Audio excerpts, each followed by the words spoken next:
votre temps? Vous êtes papa également, vous avez des enfants jeunes, on va dire. Comment vous arrivez à vous organiser en termes de temps?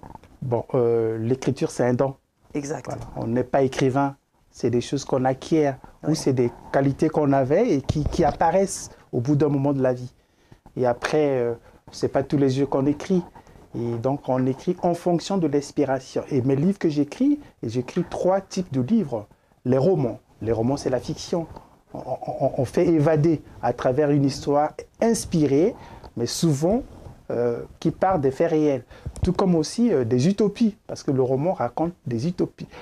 Parce que l'être humain a besoin de l'espérance, a besoin de croire à quelque chose, même qui n'existe pas, mais qui lui donne les moyens de tenir. C'est pour ça qu'on écrit des romans.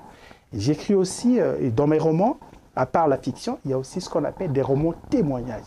Ce sont des expériences des uns et des autres qui ont bouleversé leur vie, mais qui, à certains égards, peuvent nous impacter à travers le titre, à travers le paragraphe, à travers même un petit chapitre. Donc, ce livre de témoignage, c'est très bien parce que souvent, les gens ne parlent pas de leur mal-être ou de leur bien-être. Donc, les livres, les romans témoignages racontent soit le mal-être de quelqu'un qui a bouleversé sa vie, mais au bout de compte, il a trouvé de l'espérance et que la personne souhaite partager ce témoignage-là. Après, il y a aussi les bien-être, des récits épiques, par exemple. Dans mes romans, il y a aussi mes autobiographies, qui sont 3. Le jour où je me suis marié, c'est un bonheur qu'on a partagé. Ce roman, ça s'appelle Franchir le pas. D'accord. J'ai franchi le pas pour me marier. Exact, oui.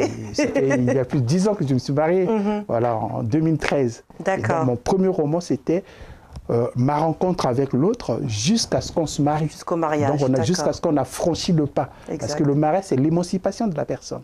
C'est un cadeau merveilleux. Donc, voilà des témoignages heureux, un bien-être que j'ai voulu partager.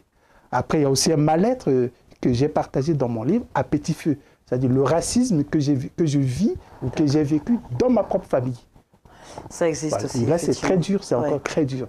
Parce que ceux qui ne peuvent parler du racisme à juste titre que ceux qui ont vécu la violence. Voilà un peu ces mal-être qu'on partage dans mes livres. Après, j'écris